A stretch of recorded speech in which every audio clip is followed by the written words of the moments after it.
Muy buenos días, jóvenes. ¿Cómo están? Un momentito, voy a compartir pantalla un ratito mientras se van poniendo cómodos.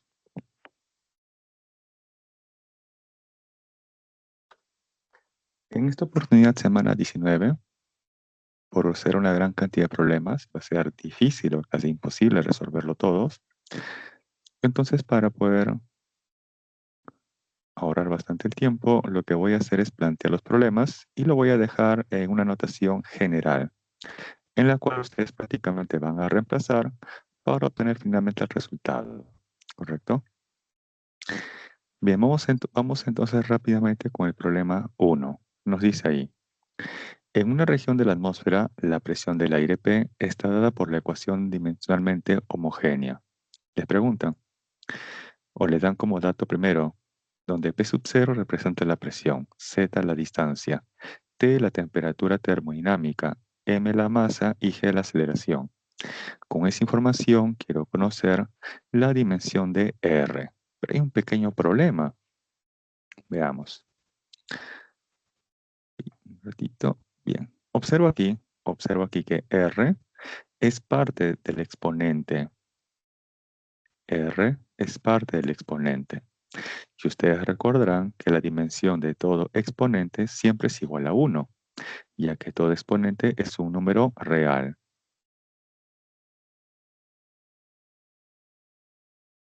Entonces tengo ahí la dimensión de M por G entre lambda por R. Todo ello es igual a 1, dimensionalmente hablando. Nos dan como dato la masa, también G, y nos preguntan por R. Pero aquí hay un pequeño problema. Si quiero conocer la dimensión de R, primero debo conocer la dimensión de lambda. El problema es que no nos dicen qué representa lambda. Entonces, primero tengo que deducir qué representa lambda o cuáles son las dimensiones de lambda. Y observo que lambda además aparece aquí. Entonces, primero voy a obtener la dimensión de lambda a partir de tomar la dimensión a ambos lados de la igualdad. O sea, voy a plantear el principio de homogeneidad. Tomamos la dimensión a ambos lados de la igualdad.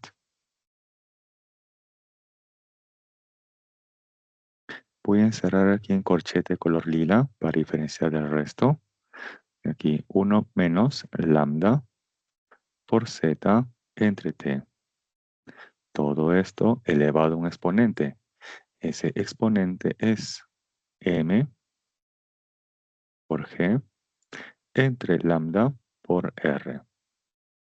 Bien, me concentro en esto que he encerrado en corchete de color lila. Allí, observo una resta.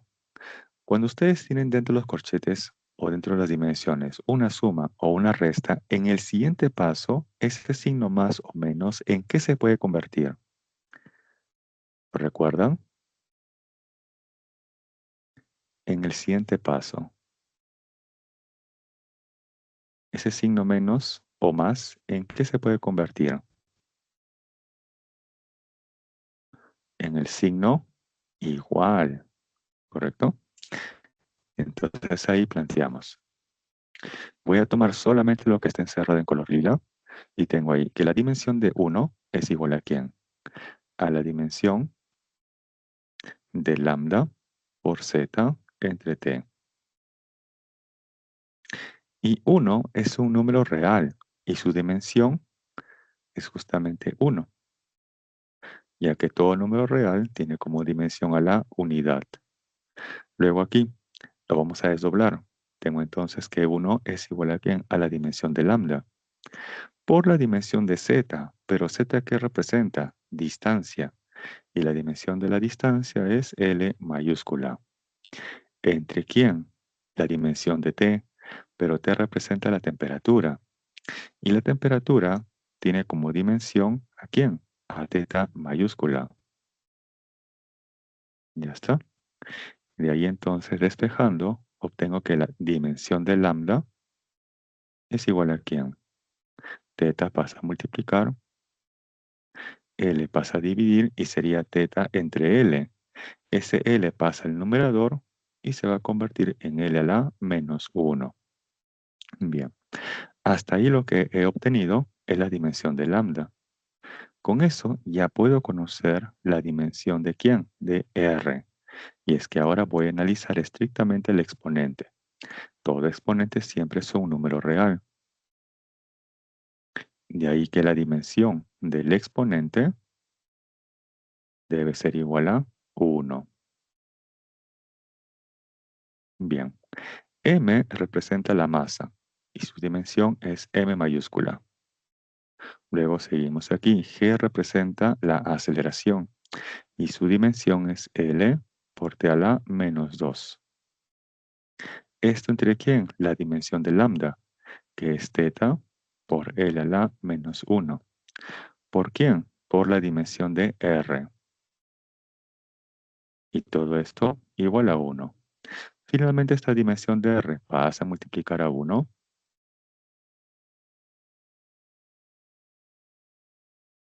Y tenemos entonces m por cuánto. Este L a la menos 1 que está en el denominador pasa al numerador como L. Y con el L que ya tenemos en el numerador, vamos a obtener L al cuadrado. Esto por T a la menos 2. Y luego este teta que está en el denominador, cuando pasa al numerador, será entonces teta a la menos 1. Y ahí finalmente tenemos la dimensión de R. Bien, hay unos segundos para que le tomen la captura. Esto está grabado. Esto está grabado. Pero si desean, pueden tomar la captura. Ojo que si paso a la siguiente diapositiva, esto que he escrito se pierde. Si paso a la siguiente diapositiva, automáticamente esto se pierde. Ya no hay cómo regresar. Por eso, los que desean pueden tomar la captura. Les doy unos segundos más.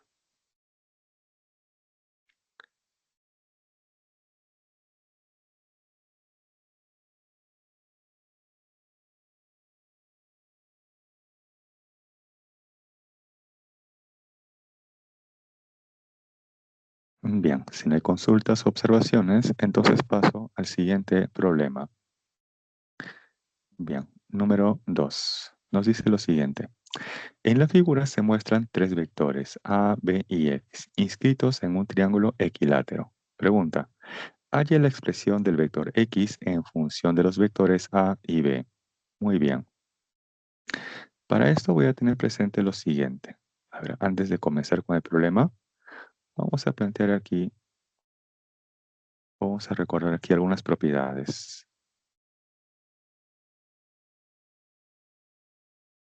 Ahí tengo un triángulo cualesquiera, ¿correcto? Tengo un triángulo cualesquiera. Y planteo lo siguiente. Que esta recta de color rojo o de color lila ha partido en dos partes iguales a cada lado de ese triángulo.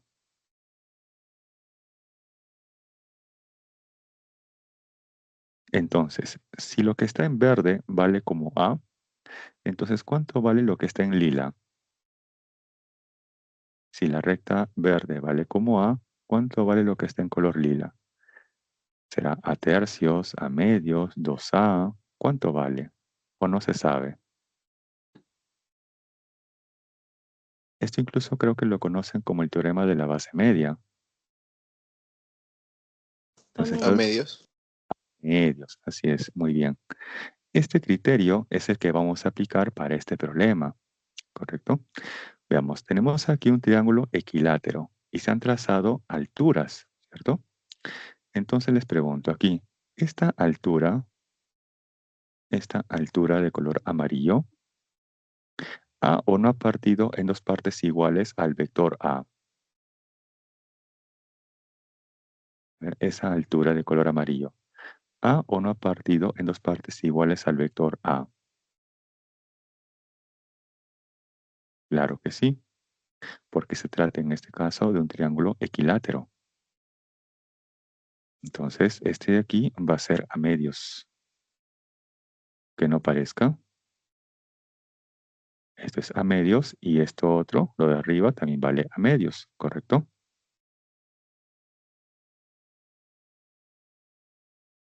Muy bien. ¿Qué más? ¿Qué más? Veamos aquí. Lo de abajo, abajo tengo el vector b, ¿correcto? Abajo tengo el vector b.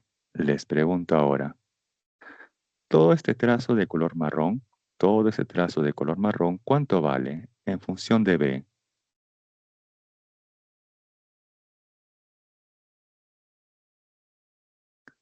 A ver, ¿cuánto vale todo ese B trazo de medios. color b medios? Muy bien, todo vale b medios, ¿cierto? Pero además se observa que se ha trazado otra altura, ¿cierto? Se ha trazado aquí otra altura, que justamente es perpendicular, luego el vector b. Quiere decir entonces que todo vale b medios. Muy bien, todo vale b medios. Pero esa altura entonces ha partido en dos partes iguales a ese vector b medios. Quiere decir entonces que, quiere decir entonces que este vector, ¿cuánto vale? Este de color amarillo. Ese vector de color amarillo, ¿cuánto vale? Me dijeron por ahí b medios, Vale, B. b cuartos, ¿cierto? Me dijeron ahí todo cuánto vale b medios, pero entonces este de amarillo cuánto vale b cuartos. B cuartos. Muy bien. Finalmente, finalmente, en esta altura y esta otra altura se han cruzado. Entonces, ese punto de intersección de esas dos alturas, ¿cómo se le conoce?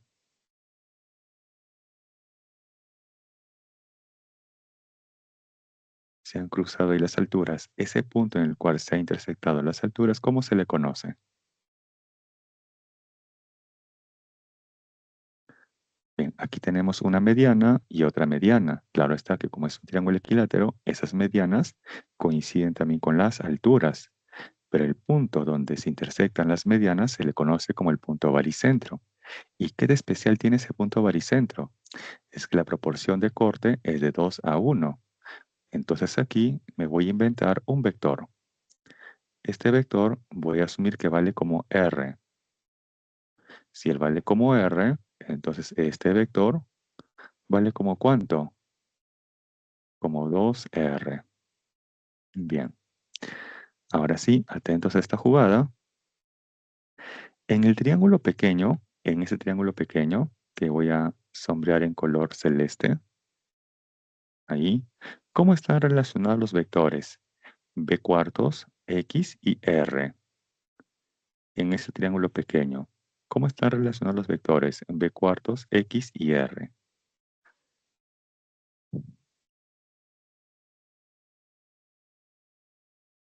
Ahí, por ejemplo, tenemos que B cuartos más X es igual a ¿quién? Al vector R.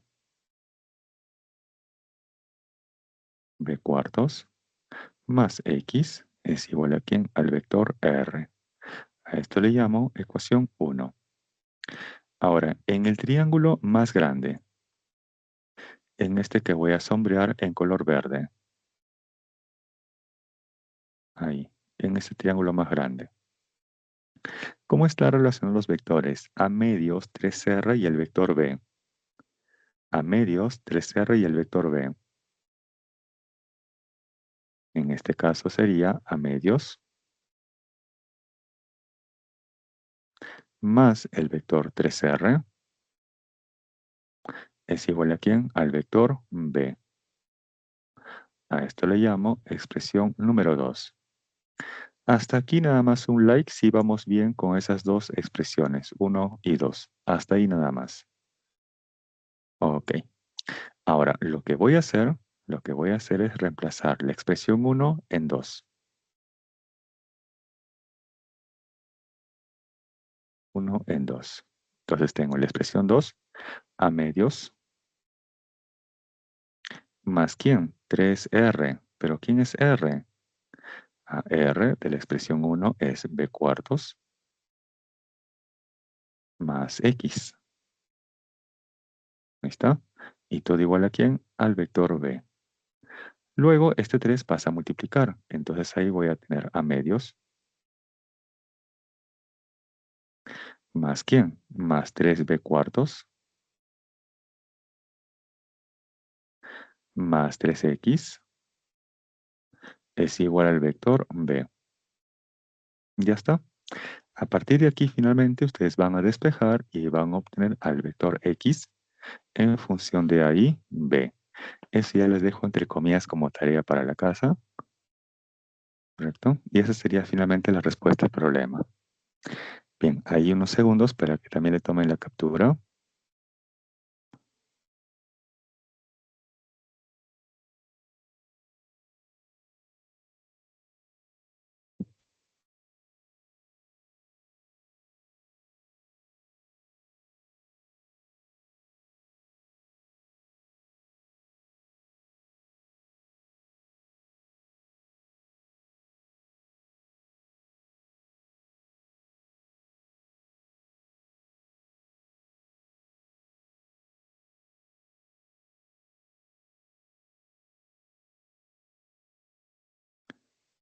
Bien, si no hay consultas, entonces paso a la siguiente diapositiva. 3, 2, 1, va. Y tenemos ahora el problema número 3. Nos dice, dado los vectores A y B expresados en función de los vectores unitarios, indica la verdad o falsedad de las siguientes proposiciones. Dice en la primera, los vectores A y B son paralelos y además tienen direcciones opuestas. Veamos. Proposición número 1. ¿Cuándo decimos en general que dos vectores A y B son paralelos? ¿Alguien lo recuerda? ¿Qué propiedad cumplen los vectores cuando son paralelos? Bien, guardan esta relación. Por ejemplo, que el vector A es igual a lambda por el vector B. También puede ser B es igual a lambda por A. No hay problema, también puede ser de esa forma. Lo importante aquí es el valor de lambda. Cuando lambda es positivo, entonces los vectores A y B son paralelos y además tienen igual dirección. ¿Y qué sucede si lambda es negativo? Entonces los vectores A y B son paralelos, pero tienen direcciones opuestas. Bien, entonces vamos a indicar aquí al vector A, que está expresado en función de los vectores unitarios. Implícitamente tenemos aquí la unidad. Entonces tengo ahí un i menos 3j más 2k. Este es para el vector A. Ahora para el vector B. Observen ahí. Para el vector B tengo como componentes menos 4, 12 y menos 8. Esos números, ¿tienen o no tienen un factor común? Menos 4, 12 y 8. ¿Tienen o no tienen un factor común? Todos, digamos, tienen 4. tercia. Claro, así es. Tienen en común el factor 4. Y en este caso voy a factorizar el menos 4. Este es el menos 4. Entonces, si factorizo el menos 4, ¿qué nos queda? Nos queda por aquí un i. Factorizo el menos 4 y nos queda menos 3j. Factorizo el menos 4 y nos queda más 2k. ¿Correcto? Y observen ahí, eso que está entre paréntesis, ¿es o no el vector A? Eso que está entre paréntesis, claro, es el vector A.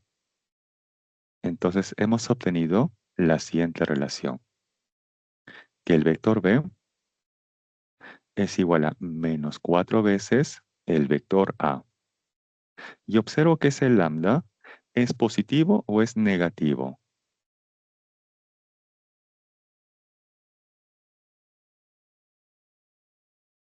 Este lambda es negativo. Entonces quiere decir que los vectores A y B son paralelos y en igual dirección o son paralelos y además en direcciones opuestas. ¿Cómo son los vectores A y B? ¿Son paralelos y además tienen igual dirección o son paralelos pero tienen direcciones opuestas? En este caso son paralelos y además tienen direcciones opuestas. Por lo tanto, la primera proposición, ¿cómo debe ser? ¿Verdadero o falso?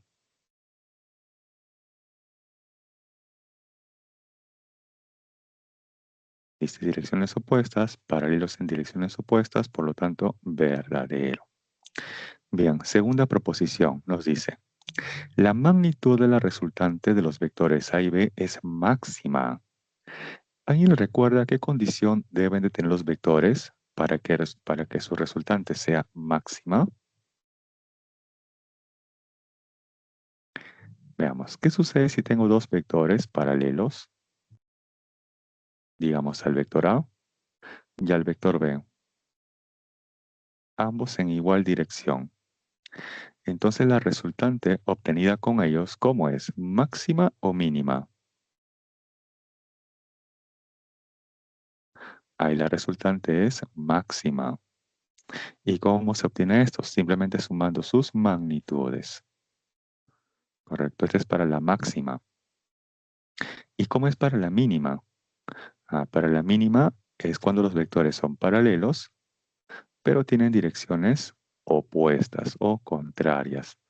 Ahí la resultante obtenida por ambos es mínima. ¿Y eso cómo se obtiene en magnitud? Bien, la resultante mínima es la diferencia del de mayor magnitud menos el de menor magnitud, ya que aquí voy a asumir que la magnitud del vector A es mayor que la magnitud del vector B. Entonces la resultante mínima es la diferencia del de mayor magnitud menos el de menor magnitud. Por lo tanto, ¿cómo debe ser la segunda proposición? ¿Verdadero o falso? De la primera proposición hemos deducido que los vectores A y B tienen direcciones opuestas. Entonces con ellos se obtiene una resultante máxima o mínima. Mínima. Mínima, así es, pero aquí no dice que es máxima. Por lo tanto, falso. Ya que para que esta sea máxima, los vectores deben ser paralelos y además deben de tener igual dirección, cosa que no se cumple. Bien, finalmente, tercera proposición. Nos dice, la magnitud del vector A más B es mayor que la magnitud del vector A menos B. ¿Verdadero o falso? A ver, ¿qué opinan? ¿Verdadero o falso? Entonces vamos a obtener ambas magnitudes para luego compararlas. Primero el del A más B. Entonces tengo por aquí el vector A más B. Pero de la primera proposición que hemos encontrado, que el vector B es igual a menos 4 veces el vector A. Entonces quiere decir que el A más B, ¿cuánto vale? Menos 3 veces el vector A. Si yo le tomo su módulo, su magnitud, entonces podemos indicar aquí que la magnitud del vector A más B es igual a 3 veces. ¿Quién? La magnitud del vector A. Esto es ojo para la suma. Ahora vamos con el vector diferencia, el A menos B. Ahí tengo el vector A y le resto ¿quién? El vector B. Pero el vector B de la primera proposición es ¿quién? Es menos 4 veces el vector A. Ahí está, menos 4 veces el vector A. Listo. Menos por menos, ¿qué nos da? Más. Entonces tengo aquí A más 4A y eso nos va a dar 5A. Finalmente, tomo el módulo a ambos lados de la igualdad y de ahí tengo que el módulo o la magnitud del vector A menos B,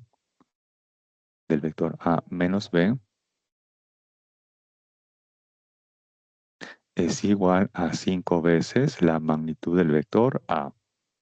Ahora sí comparen y respondan si la tercera es verdadero o falso. Aquí tengo para la suma y por acá tengo para la diferencia. Entonces nos dice, la magnitud del vector A menos B es mayor que la magnitud del vector A menos B. ¿Cómo debe ser la tercera proposición? ¿Verdadero o falso? Falso. Falso, así es. Muy bien. Falso. Ya está. Eso es todo. Listo. Hay unos segundos para que le tomen la captura.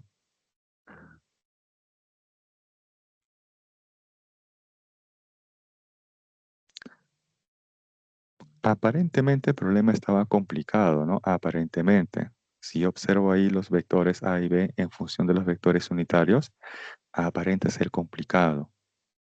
Pero ya cuando lo desarrollamos, o según las proposiciones, nos damos cuenta que empleando justamente ya las propiedades que vimos anteriormente, se hace sencillo el problema.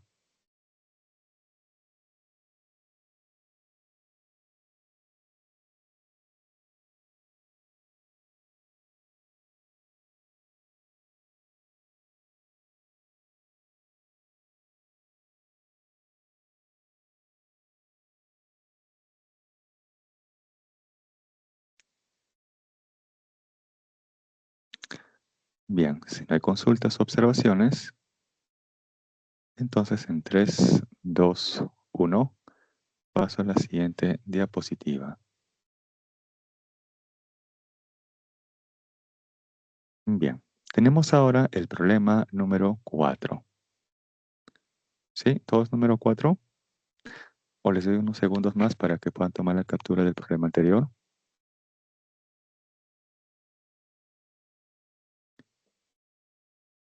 Bien, ahora sí, siguiente problema, número 4. Bien, este problema es interesante. Nos dice, dos atletas A y B se desplazan en la dirección del eje X, según sus ecuaciones de posición-tiempo. Nos dice ahora, si en t igual a 0 y además en t igual a 2 segundos, los atletas están distanciados o separados 5 metros, pregunta, ¿cuánto tiempo tardarán en encontrarse? Bien, supongamos que voy directamente a la pregunta. Quiero conocer el tiempo en el cual ellos se van a encontrar, se van a alcanzar o uno va a pasar frente al otro. Para ese instante, ¿cómo debe ser la posición de A y la de B? ¿Iguales o diferentes? En el instante que se encuentran, se alcanzan o uno pasa frente al otro. Hay sus posiciones como Iguales. tienen que ser. Iguales, muy bien. Entonces vamos a intentar reemplazar las ecuaciones de movimiento, tanto para A como para B. Para el móvil A o el atleta A es x sub 0 menos 2t. Igual a quién? A la de B, que es menos 4 más v por t. Y ahí observo un gran problema. ¿Cuáles son? Que no conozco el valor de x sub 0 ni tampoco conozco el valor de v. Si no conozco ello, no voy a poder despejar y obtener el valor numérico del tiempo t. Entonces, primero debo de conocer x sub 0 y además v. ¿Eso cómo lo obtenemos? Con la condición del problema, con lo que está escrito en color marrón. Entonces, vamos a analizar primero para t igual a 0. Para t igual a 0. Voy a trazar aquí una recta.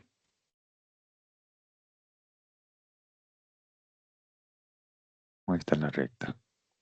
Y por aquí tenemos el origen de coordenadas, el 0. Ahí está. Bien, para t igual a 0, ¿en qué posición se encuentra el móvil A? Para t igual a 0. Si t vale 0, esto se elimina y nos queda que la posición del atleta A para t igual a 0 es x sub 0. Pero luego aquí el dilema, profe, ¿x sub 0 es positivo o es negativo? ¿O vale 0? Entonces ahí justamente se apoyan con esta condición del problema. Les dicen que x sub 0, ¿cómo es? Positivo. Entonces se descarta esta opción, que puede ser 0, y también se descarta esta otra, que puede ser negativo. Entonces ya sé por lo menos que se encuentra ahí el atleta A. Aún no sé cuánto vale, aún no sé cuánto vale, pero sé que por ahí debe estar su posición. Ahora vamos con el atleta B. Para t igual a 0, para t igual a 0, reemplazamos acá t igual a 0, se va a eliminar este factor, ese producto.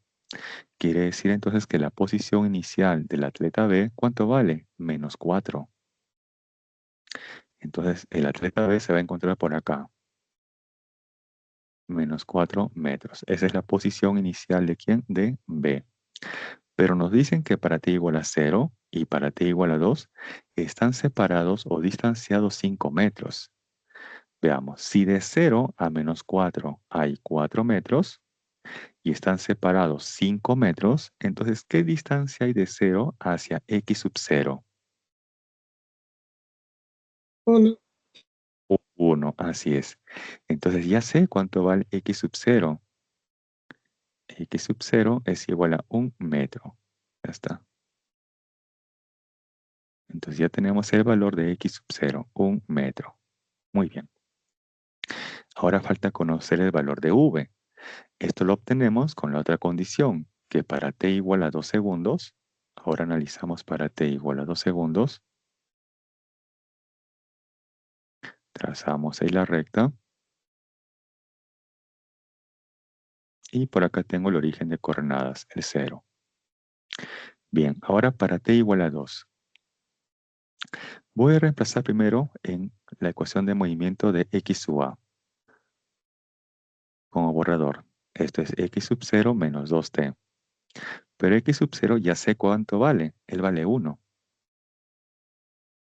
Entonces ya tenemos ahí su ecuación de movimiento, que es 1 menos 2t.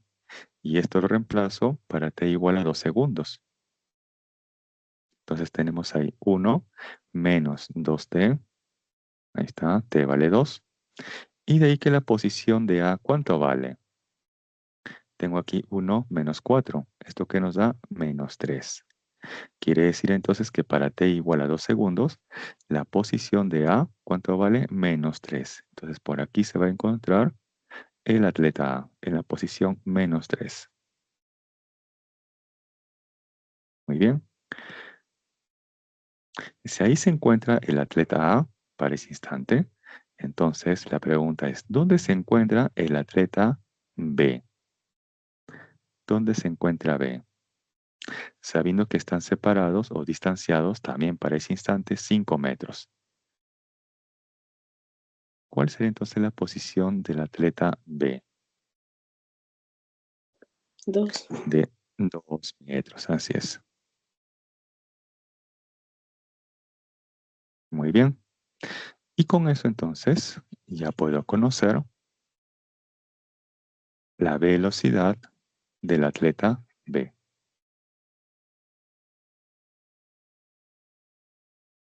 Profe, disculpe, ¿por qué 2 metros? Ah, ya, ok. Nos dice que para t igual a 2 segundos, los atletas A y B están separados ¿cuánto? 5 metros, ¿cierto? De 0 a menos 3, de 0 a menos 3 hay una distancia de 3 metros. Entonces, hasta ahí ya tengo 3. Entonces, de 0 a qué posición, hasta qué posición, tendríamos 2 metros. De tal manera que la suma de esa distancia que los separa sea igual a 5. A eso ocurre cuando este vale 2, ¿cierto? Entonces ahí tengo que la distancia que separa a los atletas A y B es igual a 5 metros. Para el instante t igual a 2 segundos. ¿Me dejo entender la idea hasta ahí? Listo, profe, gracias. Bien, entonces vamos a indicar aquí también esto.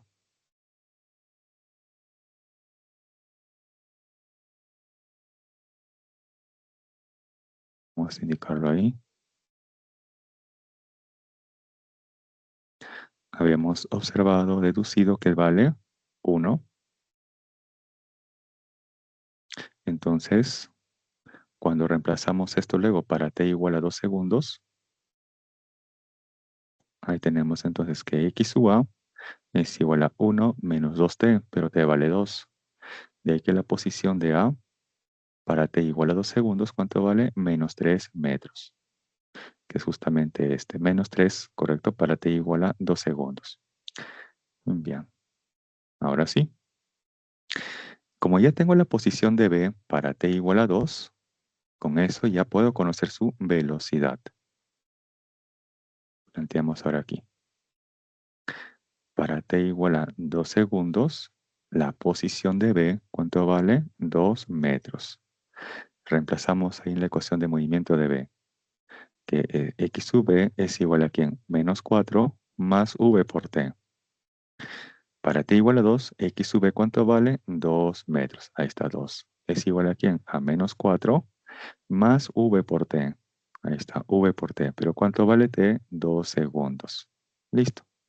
Este menos 4 pasa al otro lado como 4. Y más 2 nos va a dar 6. 6 va a ser igual a 2v. 2 va a pasar a dividir. Y de ahí que v, ¿cuánto vale? 3 metros por segundo. Entonces ya tengo el valor de x sub 0 y también el valor de v. Con esto finalmente ya puedo responder a la pregunta, que es para un tiempo t que aún no sé cuánto vale, las posiciones de los atletas A y B van a ser iguales, ya que para ese instante se van a encontrar, se van a alcanzar o uno va a pasar frente al otro. La ecuación de movimiento de A es x sub 0, que vale 1, menos 2t. ¿Es igual a quién? A la ecuación de movimiento de B. Y el de B es menos 4 más v por t, pero v vale 3. Ahí está 3t. Este menos 4 pasa al otro lado y se va a sumar con 1 y eso nos va a dar 5. Este menos 2t pasa al otro lado y con 3t nos va a dar 5t. De ahí finalmente 5 con 5 se cancela y el tiempo t es igual a ¿cuánto? 1 segundo.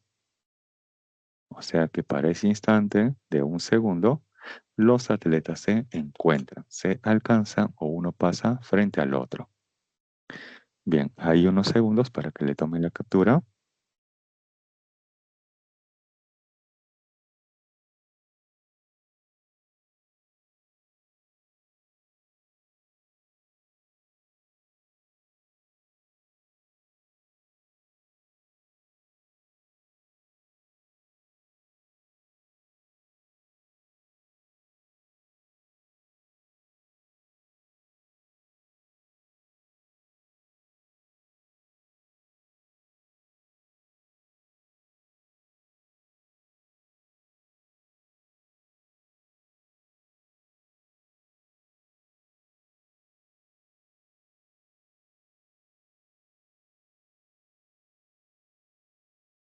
Unos segundos más para que observen la solución e indiquen sus consultas.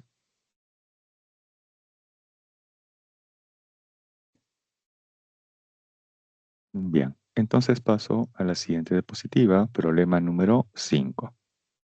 En 3, 2, 1, va. Bien, nos dice, un automóvil se desplaza sobre una pista recta en la dirección del eje X según la gráfica velocidad-tiempo. Pregunta, ¿cuál es la distancia recorrida por el automóvil entre 10 y 35 segundos? Bien. Entonces aquí, en la gráfica velocidad versus tiempo, ¿cómo obtengo la distancia? Sencillo, a partir del área. Entonces voy a colocar aquí el área que va de 10 hasta este tiempo. Correcto, y tenemos un área 1. Luego tendríamos que conocer cuánto vale esta otra área. Luego, esta otra área, la que va de 20 a 30. Y finalmente esta otra área, la que va de 30 a 35 segundos.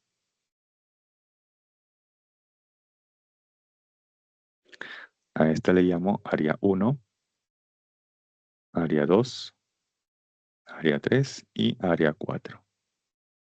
Entonces la distancia es igual a ¿quién? La suma de cada una de esas áreas. Ahí está, área 1 más área 2 más área 3 y más el área 4. Hay un detalle, las áreas 2 y 3 se pueden calcular fácilmente porque del gráfico yo conozco cuánto vale su base y su altura. El inconveniente sería para conocer las áreas 1 y 4. Para eso, previamente, debería conocer, por ejemplo, para el área 1, cuánto vale la velocidad para el instante de 10 segundos. Le asigno ahí un valor V1. De forma análoga, debería de conocer cuánto vale la velocidad del móvil para t igual a 35 segundos. Conociendo ese valor, ya podríamos hallar esa área. ¿Correcto? Bien. Entonces sumamos esas áreas y eso nos va a dar finalmente la distancia. Ese es el bosquejo en general. ¿Correcto? Ahora, una ayuda para la rapidez V1, y ya con eso ustedes pueden hacer para obtener la rapidez V2. Aquí una ayuda. Ahí está.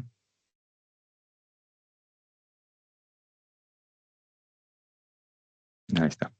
Del gráfico se sabe que de 0 hasta 15 segundos, ¿correcto? Se tiene una velocidad que va de 0 hasta 30. Ahí está. Pero yo quiero conocer en este caso específico la velocidad para el instante de 10 segundos. Entonces ahí pueden plantear lo siguiente, que este ángulo θ o la tangente de ese ángulo θ es constante en ese intervalo. La tangente de θ es constante en ese intervalo. Entonces, en ese triángulo pequeño, en este que estoy sombreando en color amarillo, ahí, la tangente de θ es igual a ¿quién? Cateto opuesto, ¿no? ¿Entre quién? Cateto adyacente. Esto mismo debe ser también para el triángulo más grande, el que va de 0 a 15 segundos. En ese caso, el cateto opuesto al ángulo θ, ¿cuánto vale? Como 30. Y el cateto adyacente al ángulo θ, ¿como cuánto vale? Como 15. Entonces, de ahí finalmente despejando, van a conocer el valor de V1. Y de forma análoga, van a hacer un procedimiento similar para obtener el valor de V2. Conociendo V1 y V2, van a conocer las áreas 1 y 4. Reemplazan ahí luego en esta expresión y obtienen finalmente con ello la distancia. Bien, hay unos segundos. Este es un esquema en general. Como les indicaba, les voy a mostrar así, digamos, la respuesta en general o el procedimiento en general. Y a ustedes van a tener que calcular aparte, en casa, con tranquilidad, cada una de esas áreas.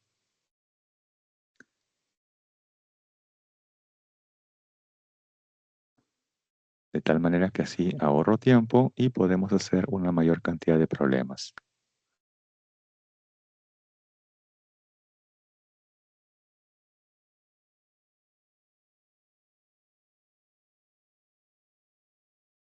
Bien, continuamos. Si no hay alguna observación o consulta hasta aquí. Bien, paso entonces a la siguiente diapositiva o problema en 3, 2, 1. Va. Y tengo el problema número 6. Nos dice lo siguiente. Un cuerpo en caída libre pasa frente a una ventana que tiene una altura de 1,35 metros durante 0,3 segundos. Pregunta, ¿desde qué altura sobre la ventana se soltó el cuerpo? Bien. Tengo aquí ese cuerpo que ha sido soltado. Si ha sido soltado, su rapidez inicial vale 0, ¿correcto? Y por aquí debajo tenemos el perfil de esa ventana. Le asigno ahí un valor h minúscula, que por dato vale 1,35 metros. ¿Qué nos preguntan? ¿Desde qué altura sobre la ventana se soltó el cuerpo? Entonces lo que estoy buscando es esto que está en color marrón, que le asigno un h mayúscula. ¿Correcto? Eso es lo que yo quiero conocer, el valor de h mayúscula. Para esto nos dan el siguiente dato. Nos dicen que durante su caída pasó frente a esa ventana durante un tiempo de 0,3 segundos. Entonces pasó de esta parte superior a esta parte inferior de la ventana en el tiempo de 0,3 segundos. Pero lo que no sé aún es qué tiempo le ha demorado a ese cuerpo en descender toda esta altura a h mayúscula. Entonces le asigno ahí un tiempo t. Si este tiempo es t y este otro es 0,3 segundos, entonces el tiempo que ha tardado desde que fue soltado hasta que llega a la parte inferior de la ventana, todo vale t más 0,3 segundos. Bien, ahora, ¿qué expresión voy a utilizar? Veamos. Ustedes recordarán que la altura que desciende un móvil es igual a ¿quién? A la rapidez inicial por el tiempo, en este caso más porque está cayendo. Un medio de la magnitud de la aceleración de la gravedad por el tiempo al cuadrado. Como dice que ha sido soltado o liberado, entonces él vale 0. De ahí que todo este producto, ese factor se elimina, vale 0. Entonces la altura que desciende el móvil sencillamente queda expresado de la siguiente manera. Como un medio de g por t cuadrado. Esto es lo que vamos a emplear. ¿Correcto? Bien, por intervalos, por intervalos. Para el tiempo t, la altura que ha descendido es h mayúscula. Y eso es igual a ¿quién? A un medio de g por t cuadrado. ¿Pero cuánto vale g? Vale 10. Entre 2 nos da 5. Entonces, esa altura h mayúscula es equivalente a 5t cuadrado. Entonces, observo que para dar respuesta al valor de h mayúscula, necesito conocer el valor de t. ¿Cómo lo obtengo? Para eso seguimos analizando. Ahora, en el tiempo, t más 0,3 segundos, ¿qué altura ha descendido? Allá del gráfico se observa que ha descendido en ese tiempo t más 0,3 segundos a h mayúscula más h minúscula. Y esto va a ser igual a ¿quién? A un medio de g por t cuadrado, o sea 5 por el tiempo que le ha tomado elevado al cuadrado. Pero ese tiempo que ha empleado o que le ha demorado es t más 0,3. Y esto luego al cuadrado. Hasta aquí nada más si vamos bien con esas expresiones en color lila. Hasta ahí nada más. Un like si vamos bien. Si me dejo entender de dónde provienen esas expresiones. Ok, perfecto. Luego lo que voy a hacer es lo siguiente. Este h mayúscula de la expresión anterior, ¿quién es? Es 5t cuadrado, ¿cierto? Entonces tengo aquí 5t cuadrado más h minúscula es igual a ¿quién? A 5, paréntesis, t más 0,3 y esto luego al cuadrado. Este 5t cuadrado que está a la izquierda de la igualdad va a pasar a restar al otro lado. Y ahí observo que al pasar al otro lado va a haber un factor en común, que es el factor 5. Y eso luego lo voy a factorizar. Entonces tengo ahí 5 corchetes. Tengo ahí t más 0,3 elevado al cuadrado menos t cuadrado. Ahí les pregunto, eso que está en corchetes, ¿tiene o no tiene la forma de a cuadrado menos b cuadrado? Eso que está entre corchetes, ¿tiene o no tiene la forma del a cuadrado menos b cuadrado? Claro. ¿Y eso cómo se desarrolla? Por su curso de álgebra, esto es expresado como la suma por la diferencia. Entonces, eso voy a plantear aquí. Este h es igual a ¿quién? A 5. Paréntesis, la suma.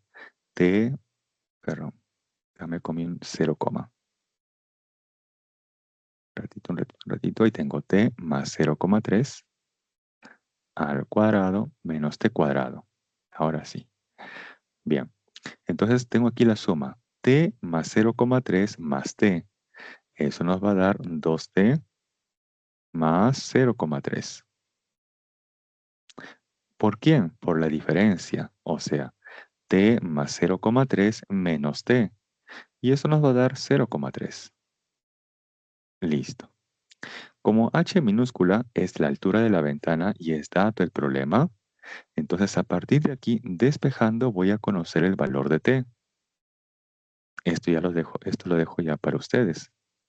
Ahí obtienen el valor de t. Ese valor de t encontrado lo van a reemplazar en esta otra. Le voy a colocar expresión número 1. Ya está bueno, expresión número 2, ¿no? Para que me deje entender mejor la idea. Ahí obtienen al final el valor de t. Ese tiempo t lo reemplazan en 1. Y al reemplazar en 1, ahí finalmente, ¿qué van a obtener? El valor de h mayúscula, que es justamente la altura, ¿no?, sobre la cual fue soltado el cuerpo con respecto a la ventana. Bien, ahí unos segundos.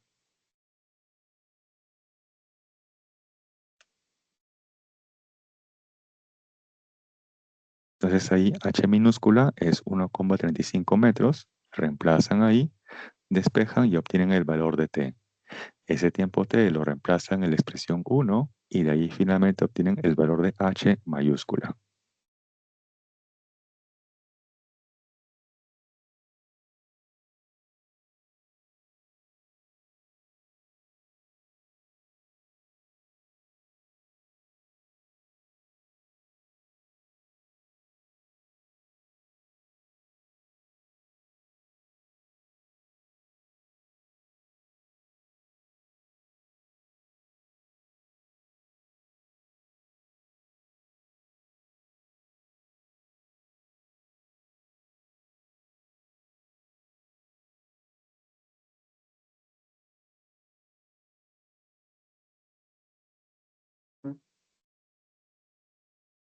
Bien, continuamos entonces.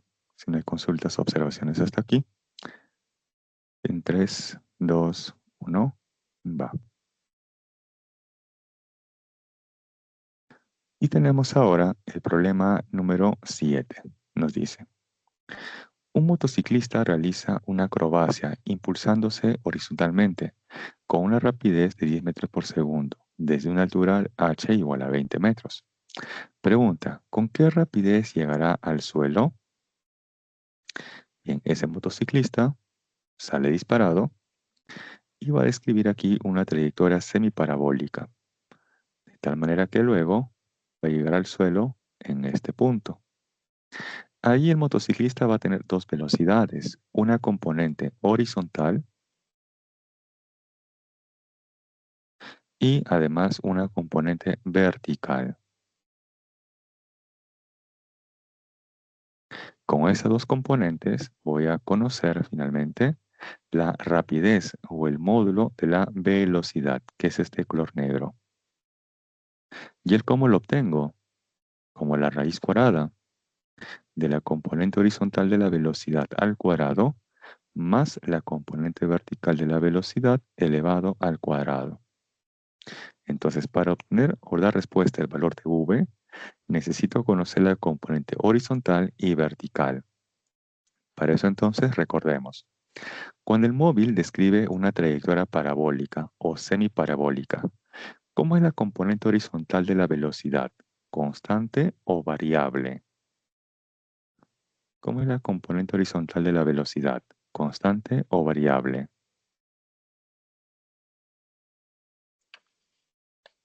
Ahí recordarán que en la horizontal realiza un MRU, o sea que la velocidad es constante. En este caso, ¿cuánto vale esa velocidad horizontal? Que sabemos además que debe ser constante. Eso lo dicen en el texto, ya que el motociclista inicialmente se estaba desplazando de forma horizontal, con una rapidez de 10 metros por segundo. Entonces, esa rapidez horizontal va a permanecer constante, inclusive al momento de llegar al suelo. Por lo tanto, él vale 10 metros por segundo. Ahora, lo que falta conocer es esta componente vertical de la velocidad. ¿Eso cómo lo obtengo? Veamos.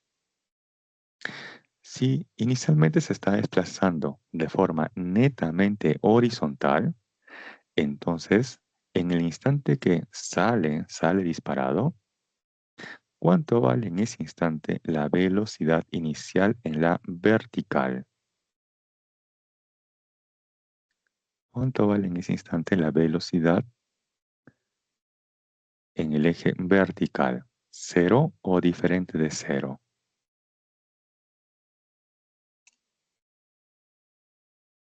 Si se desplaza de forma netamente horizontal, entonces su velocidad en la vertical vale cero. ¿Correcto? Entonces, ¿qué información tenemos? La velocidad inicial. ¿Qué más? La altura. ¿Qué más? La gravedad. Y con esa información quiero conocer esta componente vertical de la velocidad en el instante que llega al suelo. Entonces ahí ustedes pueden plantear la siguiente expresión, que esa rapidez final elevado al cuadrado es igual a ¿quién? A la rapidez inicial elevado al cuadrado, más en este caso porque está cayendo, 2 veces la magnitud de la aceleración de la gravedad por la altura h. Entonces ustedes van a reemplazar ahí la rapidez inicial en la vertical, 0. Al cuadrado sigue siendo 0. Más 2 veces ¿quién? G, que vale 10, por h, que vale 20. Y con ello van a obtener esta rapidez en el eje vertical, elevado al cuadrado. No va a ser necesario que le sacan la raíz cuadrada, porque lo que estoy buscando es ese término elevado al cuadrado. Entonces, ese término encontrado lo reemplazan aquí, lo reemplazan ahí tal cual. También reemplazan el valor de la rapidez en la vertical que vale 10 y eso luego elevado al cuadrado. A todo esto le sacan la raíz cuadrada y ahí finalmente van a obtener la rapidez con la cual llega al suelo. Bien, ahí unos segundos. Entonces, tener presente que en la horizontal el móvil se desplaza describiendo un MRU. Por lo tanto, en la horizontal la velocidad debe ser constante en todo momento. La componente que sí está cambiando de valor, de módulo, es la componente vertical de la velocidad.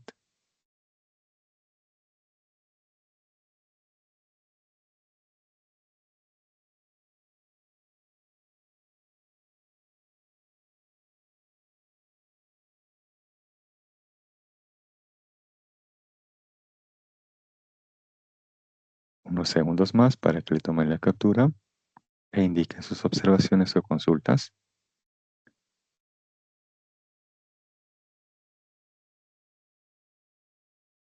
Bien, entonces pasamos a la siguiente diapositiva o problema. En 3, 2, 1, va.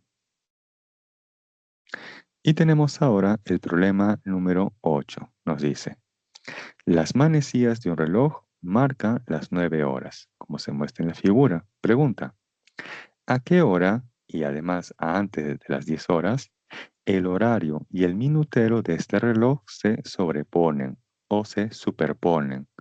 Una va a estar encima de la otra. Bien.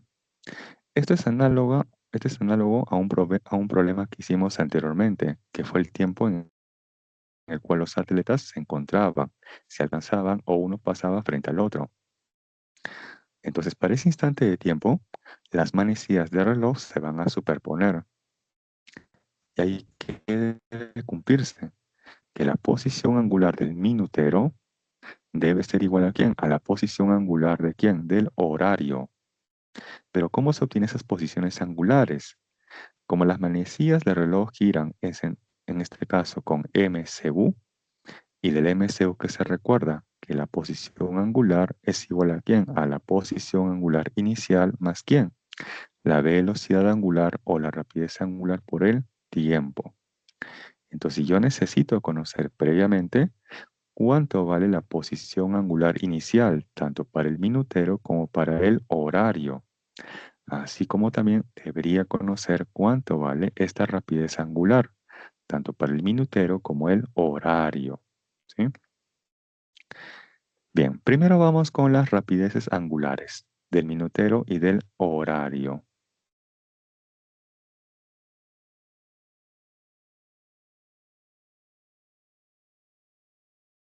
A ver, la rapidez angular para el minutero.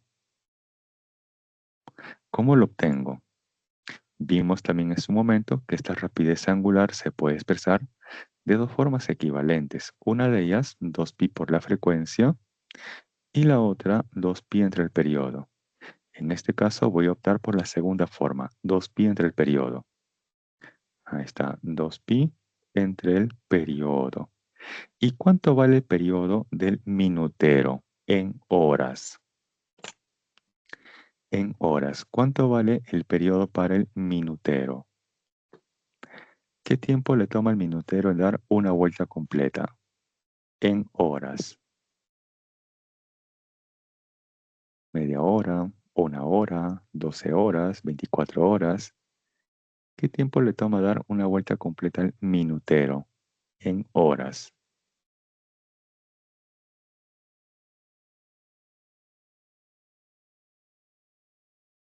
1 hora.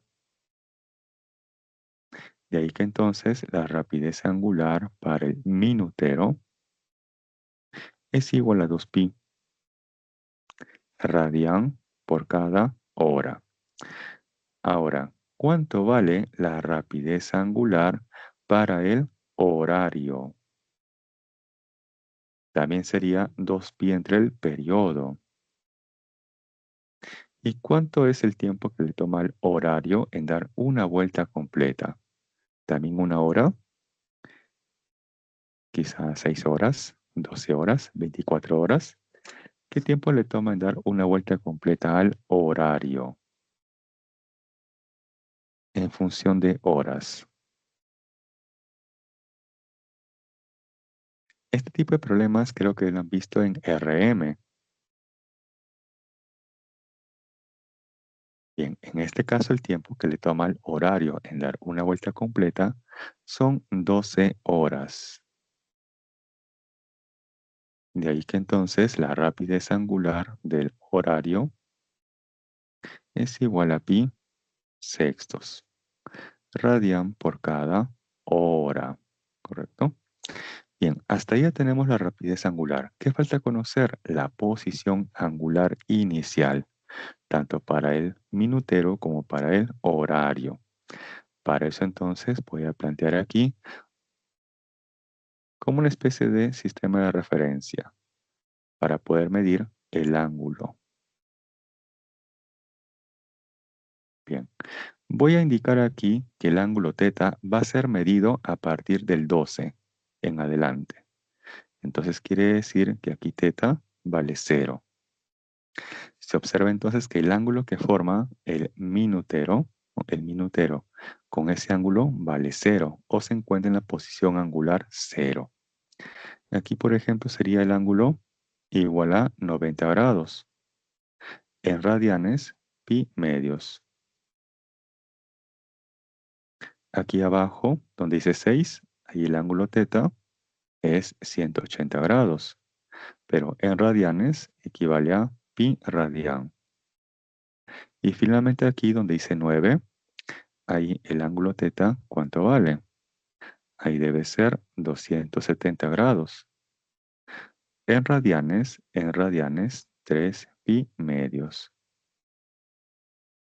Entonces de aquí observo del gráfico que la posición angular inicial para el minutero vale 0 y para el horario vale 3 pi medios radian. Eso lo voy a indicar aquí abajo. La posición angular inicial para el minutero es 0 y la posición angular inicial para el horario es igual a 3 pi medios radian. Listo.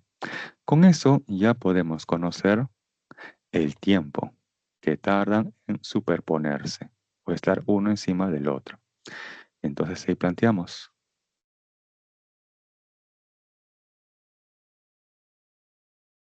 ahí que para ese tiempo t aún desconocido, las posiciones angulares, tanto del horario como del minutero, van a ser iguales.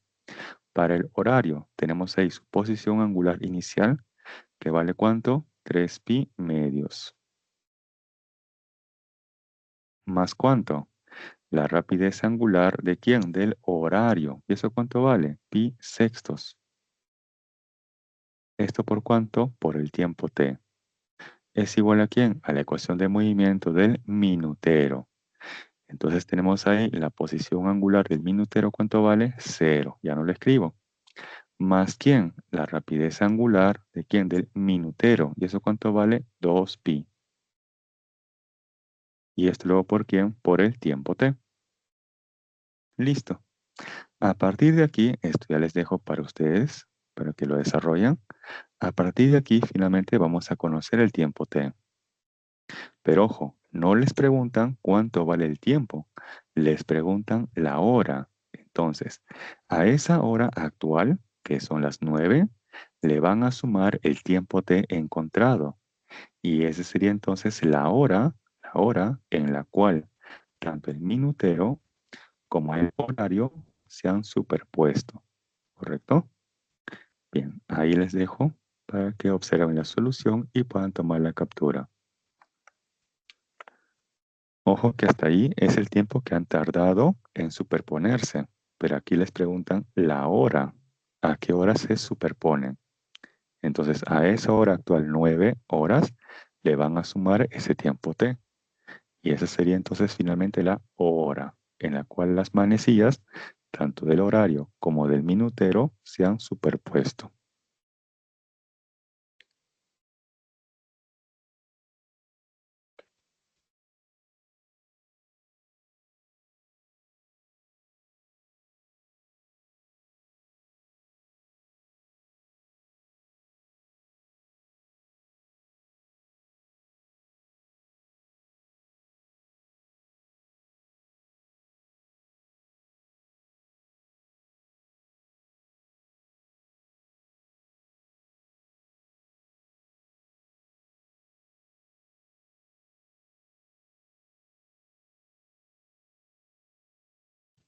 Bien, si no hay consultas o observaciones, entonces paso a la siguiente diapositiva, o el problema número 9. Bien, continuamos en 3, 2, 1, va. Tenemos ahora el problema número 9. Dice lo siguiente. Un camión de carga pesada sube por un plano inclinado que forma un ángulo θ de 16 grados con respecto al horizontal. Y además sube con una aceleración constante de magnitud 2 metros a. Si el camión transporta un cajón de masa 100 kilogramos, pregunta, determine el coeficiente de rozamiento entre el cajón y la plataforma del camión. Bien, voy a graficar en este caso a esa caja, a esa carga.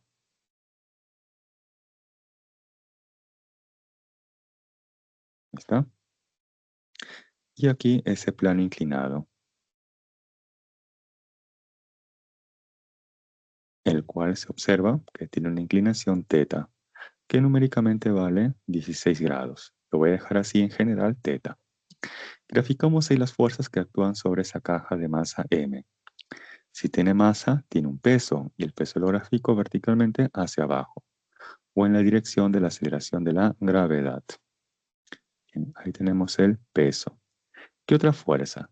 Como está en contacto con una superficie, esa superficie le ejerce la fuerza normal. Y la fuerza normal siempre es perpendicular con respecto a la superficie. Ahí tenemos entonces la normal.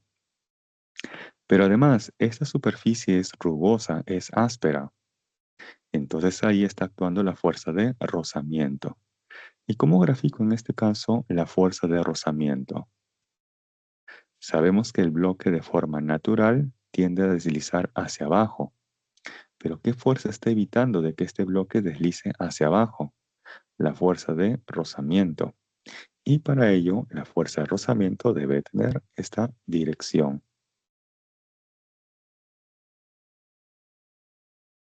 Listo. Y son todas las fuerzas que actúan sobre esa caja. Pero además tener presente que esa caja o la carga o el sistema se están desplazando con una aceleración. Y se observa del gráfico que esa aceleración es paralelo. ¿A quién? Al plano inclinado. Entonces también aquí vamos a indicar esto. La dirección de la aceleración, que es paralelo a ese plano inclinado. Se observa ahora que la fuerza de rozamiento es paralela a la aceleración. La normal es una fuerza perpendicular a la aceleración.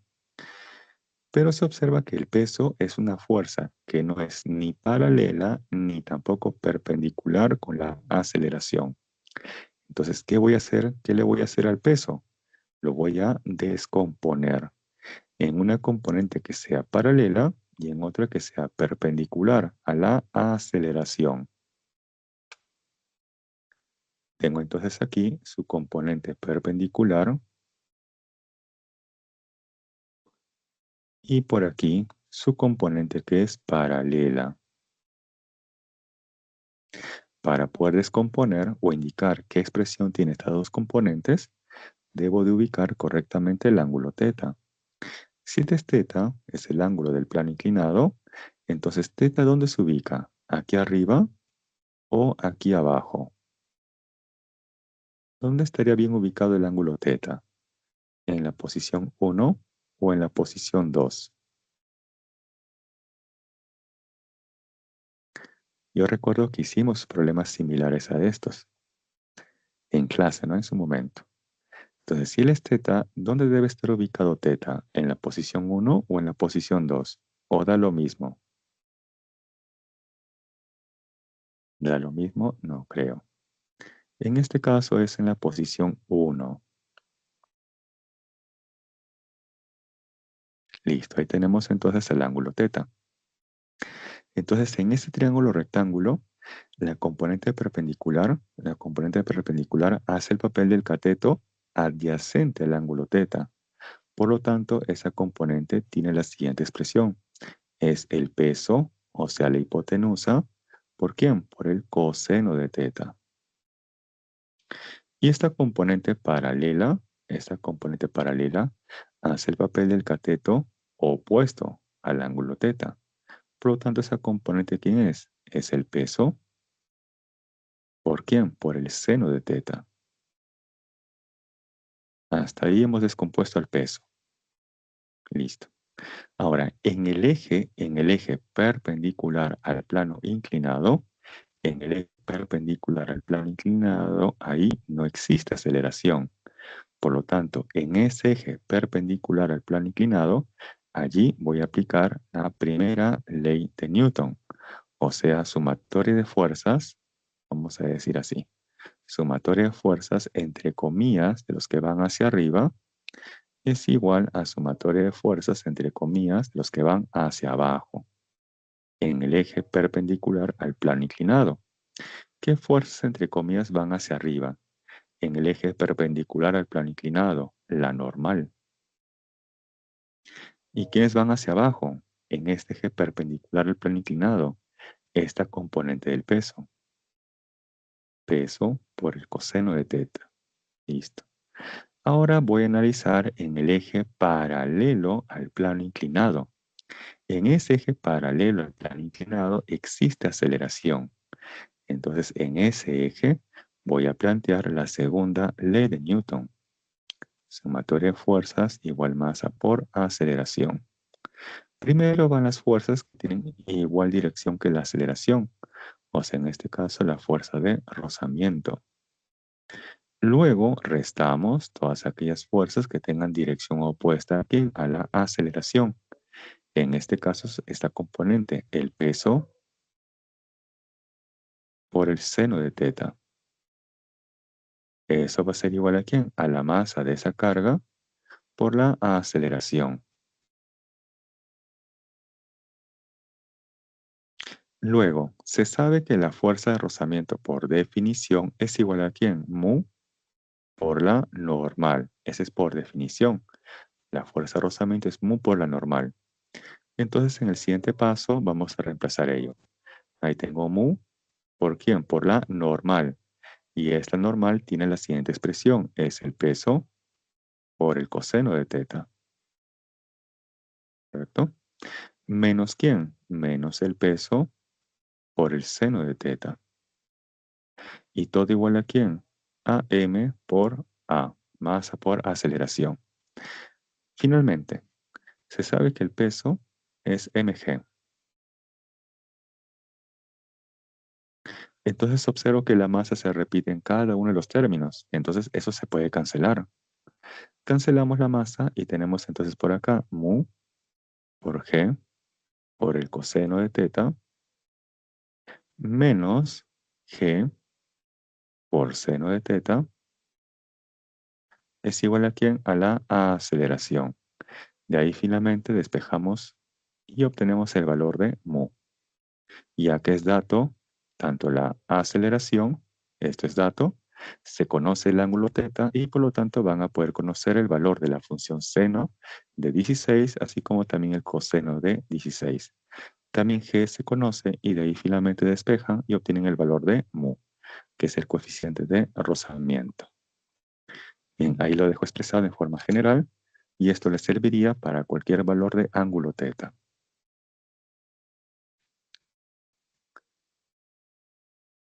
Profe, ¿por qué teta va arriba en el otro lado? Eso es básicamente por geometría. Si gusta, rápidamente lo hago por aquí. Este es el plano inclinado con la inclinación teta.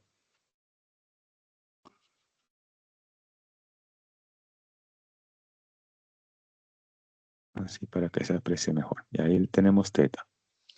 Entonces tengo el peso, que lo grafico verticalmente hacia abajo. ¿Correcto? Y descompongo el peso en una componente que es perpendicular y en una componente que es paralela. Lo que voy a hacer ahora es prolongar al peso. Lo prolongo. ¿Correcto? Entonces, esa prolongación va a intersectar con el plano horizontal y va a formar ahí 90 grados. Por aquí también forma 90 grados, ya que esta componente es perpendicular al plano inclinado, ¿correcto? Y se ha formado una corbatita, ¿no? Así lo conocen a veces con ese nombre en el curso de geometría, una corbatita. Entonces, tengo este ángulo verde, le llamo ángulo puntito, color verde, que por opuestos por el vértice, ¿cómo deben de ser? Iguales, ¿cierto? En el triángulo de abajo tengo que teta más puntito es igual a 90. Y en el triángulo de arriba tengo que puntito más el ángulo de arriba debe ser igual a 90. Por lo tanto, este ángulo de arriba, ¿quién debe ser? Teta. ¿Correcto? Bien. Entonces ahí para que le tomen la captura y con eso ya van a poder relacionar el ángulo, ¿no? De una manera más fácil, más Profesor, rápida o más sencilla. Sí, dígame. profesor, disculpe, al parecer no nos va a acabar, no vamos a poder terminar con todos los ejercicios. ¿Usted cree que pueda resolver Así es. los últimos Claro, ejercicios? así es, Por así favor. es. Entonces aquí, así es. Entonces aquí puedo hacer una pausa. Entonces hemos hecho de corrido del 1 hasta el 9. Entonces ahora, en esta media hora, ¿no?, que nos queda, ahora sí voy a proponer que ustedes me digan qué problemas vamos a plantear, ¿no? Hasta aquí he hecho el problema 9. Obviamente por el tiempo no se va a poder hacer todos. Entonces ahora sí, díganme ustedes qué problemas desean que resuelva. Mientras van tomando la captura, más o menos van viendo qué problemas ahí desean que resuelva. ¿Podría Su resolver la compañera, 32, por favor? ya, ok. Bien, por acá nos dicen la 30 y luego también la 32, ¿correcto? Entonces voy a hacer la 30 y luego la 32. Sí, lo voy a anotar aquí, 30, que están indicando en el chat, y también la 32. Bien, unos segundos más. Y luego hacemos un salto largo hasta el problema número 30. Bien, voy a salir brevemente de la diapositiva para buscar el problema número 30. ¿Dónde estás? ¿Dónde estás? Y aproximadamente debe estar por aquí. Ahí está, justamente el problema 30. Bien. Leamos. Listo. Nos dice lo siguiente. Una lente delgada convergente. Si la lente delgada es convergente, entonces, ¿cómo debe ser la distancia focal? ¿Positiva o negativa? Dice que la lente delgada es convergente. Entonces, esa distancia focal, ¿cómo debe ser? ¿Positiva o negativa? Debe ser positiva. Muy bien. ¿Qué más nos dice? Nos dice que esa lente convergente proyecta sobre una pantalla la imagen de una lámpara con un aumento de 4 veces. O sea, el aumento es igual a 4. Pero también tiene presente que el aumento, ¿cómo está definido? Como el cociente. Altura de la imagen entre la altura del objeto. O también puede ser menos distancia imagen entre distancia objeto. Cualquiera de estos dos cocientes es igual a 4. Nos dice ahora, si la lámpara y la pantalla se encuentran separadas 10 centímetros, pregunta, ¿cuál es la distancia focal de la lente? Bien, para que eso se pueda apreciar mejor, voy a hacer aquí un pequeño gráfico. Por aquí tenemos el eje central, o también llamado eje principal, y por aquí a esa lente convergente. Por aquí tengo al objeto, ¿correcto? Y por aquí tengo la pantalla, que es donde justamente se va a proyectar la imagen de ese objeto. Bien, la distancia que hay del objeto, hacia la lente, ¿cómo se le conoce? Como distancia, ¿recuerdan? La distancia que hay de la lente hacia el objeto o del objeto hacia la lente, ¿cómo se le conoce? Como distancia objeto. Y la distancia que hay de la imagen que se está formando en la pantalla hacia la lente, ¿cómo se le conoce? La distancia que hay de la imagen hacia la lente, ¿cómo se le conoce? Como la distancia ¿Distancia imagen. imaginaria? Así es, así es. En este caso, ¿qué les dan como dato? La distancia objeto, la distancia imagen o la suma de ambos. La suma de ambos. Así es, claro, porque nos dice ahí, si la lámpara, el objeto, esto de color negro, y la pantalla, es de color lila, se encuentran separadas 10 centímetros. Entonces quiere decir que la distancia objeto más la distancia imagen es igual a ¿cuánto? 10 centímetros. Bien, con toda esta información quiero conocer la distancia focal. Bien, ¿cómo obtengo en este caso la distancia focal? Con la siguiente expresión, 1 entre la distancia objeto más 1 entre la distancia imagen es igual a ¿quién? 1 entre la distancia focal, ¿correcto? Bien.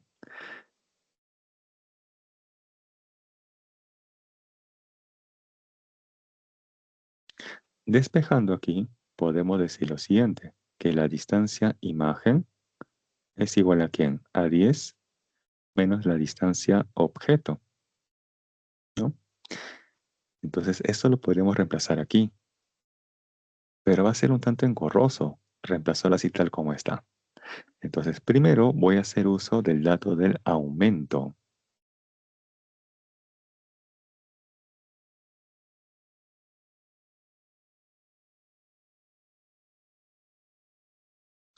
Entonces, voy a hacer uso del dato del aumento, que sería entonces 4 es igual a ¿quién? Menos distancia imagen entre distancia objeto. De ahí entonces ustedes van a conocer una relación de la distancia objeto con la distancia imagen, ¿correcto? Esa relación de la distancia objeto y distancia imagen lo van a reemplazar aquí.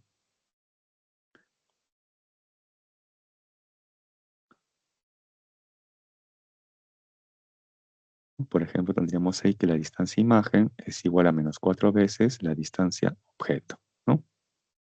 Entonces, esa distancia imagen lo reemplazamos aquí.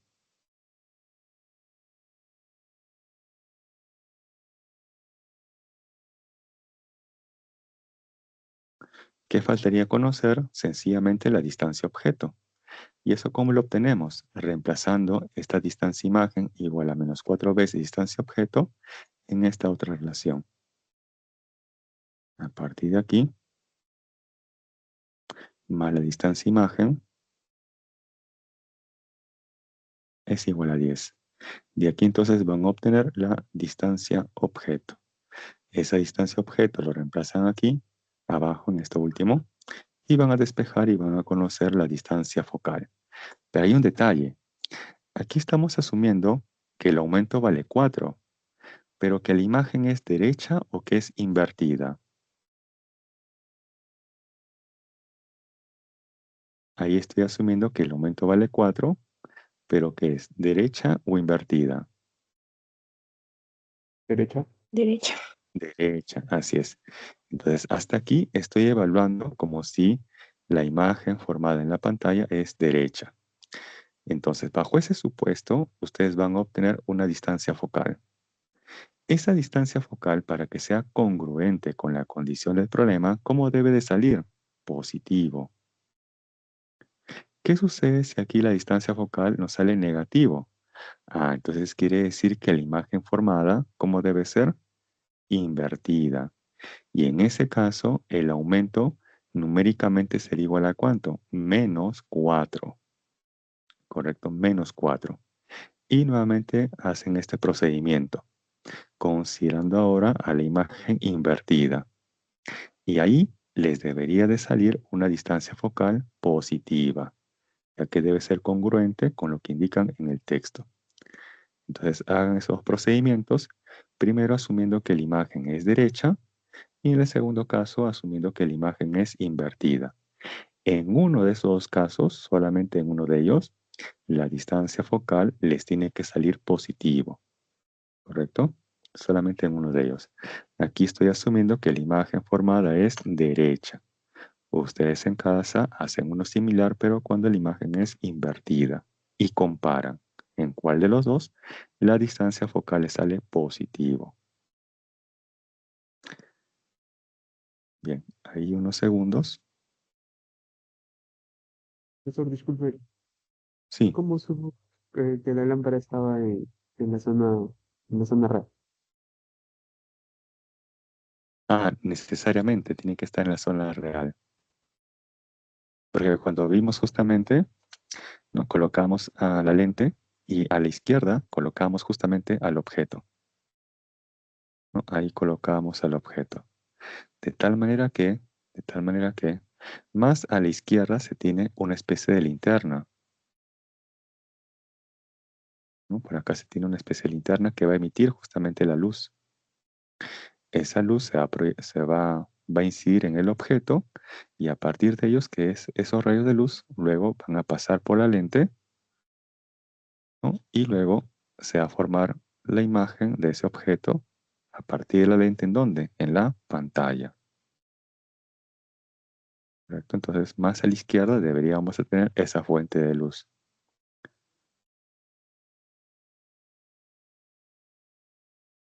¿Sí? ¿Me dejo entender la idea hasta aquí? Del por qué tiene que estar ahí el objeto.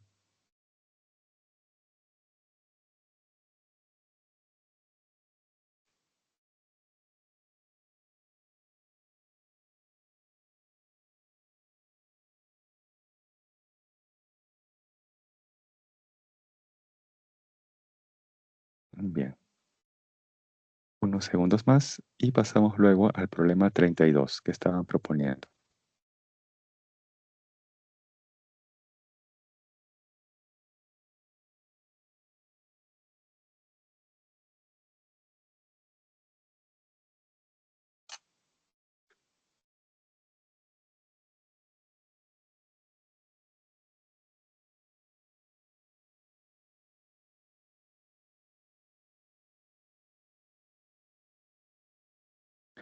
Bien, continuamos y pasamos entonces al número 32. Ahí está, problema número 32. Muy bien, nos dice lo siguiente. En un experimento de efecto fotoeléctrico, la función trabajo del metal es la mitad de la energía del fotón incidente Y la rapidez del fotoelectrón es 2/3 de 10 a la 6 metros por segundo. Con ello, indique la verdad o falsedad de las siguientes proposiciones. Voy a hacer aquí un gráfico, un esquema de lo que está ocurriendo. Ahí tenemos un metal sobre el cual va a incidir radiación electromagnética. Esa radiación electromagnética que incide lo hace con una cierta cantidad de energía. Ahí tenemos la energía del fotón o de la radiación incidente. Parte de esa energía que incide en el metal lo va a absorber el metal. Esa energía que absorbe el metal se le conoce como la función trabajo. Listo. Si hubiera un excedente de energía, ese excedente de energía lo toman los electrones que se encuentran en los últimos niveles, de tal manera que luego el electrón va a poder saltar al siguiente nivel. Entonces va a salir del átomo, o en este caso del metal, con una cierta cantidad de energía cinética. Bien, por condición del problema nos dice lo siguiente, que la energía función trabajo, o a secas, la función trabajo del metal, es la mitad de la energía del fotón incidente. Entonces, esta energía fusión trabajo es igual a ¿quién? A la mitad de la energía de la radiación incidente. Listo. Con ello, entonces, tenemos que analizar las proposiciones. Primera proposición.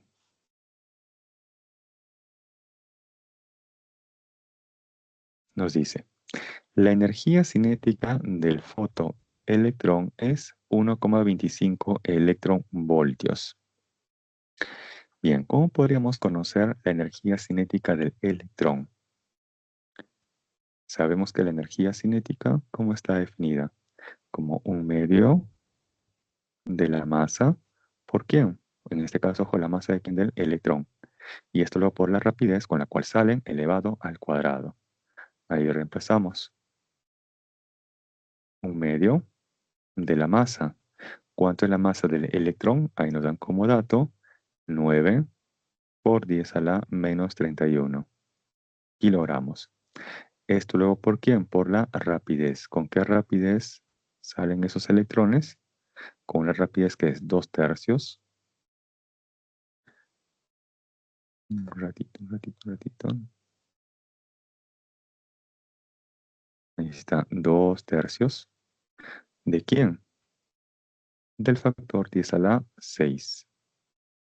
Esta es la rapidez con la cual salen, pero esa rapidez debe estar elevado al cuadrado. Muy bien. Ahí operando van a obtener la energía cinética. Ahora aquí les pregunto, ¿esta energía cinética obtenida se va a encontrar en qué unidad? ¿En Joule o en electronvoltios?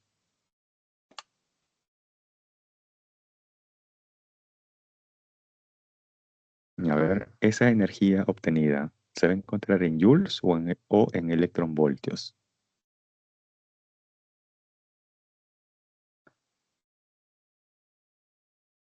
A ver, veamos. El joule es la unidad de medición de la energía en el sistema internacional. Para que la energía se encuentre en joules, tanto la masa como la rapidez deben estar expresadas en el sistema internacional. ¿Aquí la masa del electrón está en el sistema internacional? Sí, está expresada en kilogramos. ¿La rapidez está en el sistema internacional? Sí, porque está en metros por segundo. Por lo tanto, ese resultado de la energía cinética va a estar expresado ¿en qué unidad? En Joule. Este resultado va a tener ahí un valor numérico expresado ¿en qué unidad? En Joule. Pero las respuestas, te lo indica aquí, debe estar expresado ¿en qué unidad? En electronvoltio. Entonces ahora tenemos que multiplicar por un factor de conversión para pasar de Joule a electronvoltios. Y eso es justamente dato del problema.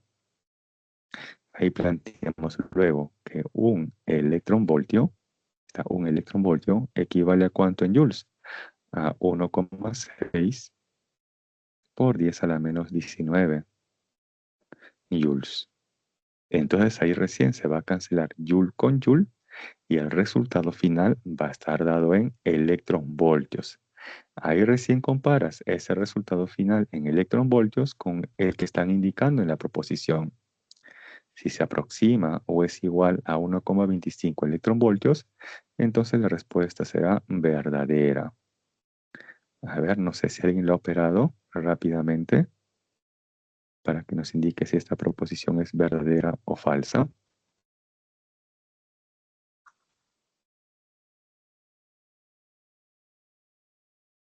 ¿Falso? Bien, ustedes van a hacer... ¿Sí? ¿Están seguros? A ver, otro compañero por ahí. 2 por 10. De su La compañera verdad, dice. ¿Sí? ¿Cómo debe ser la primera? ¿Verdadero o falso?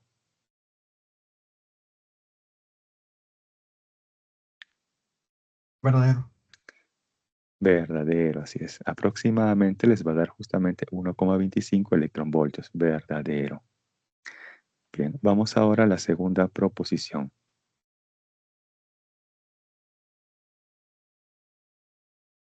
Les dice ahí. La función trabajo del metal es 2,5 electronvoltios. Bien, ¿cómo obtengo en este caso la función trabajo? Solamente nos dicen que la función trabajo es igual a la mitad de la energía del fotón o de la radiación incidente. Eso es todo. Entonces aquí podemos plantear conservación de la energía, que la energía de la radiación incidente es igual a ¿quién?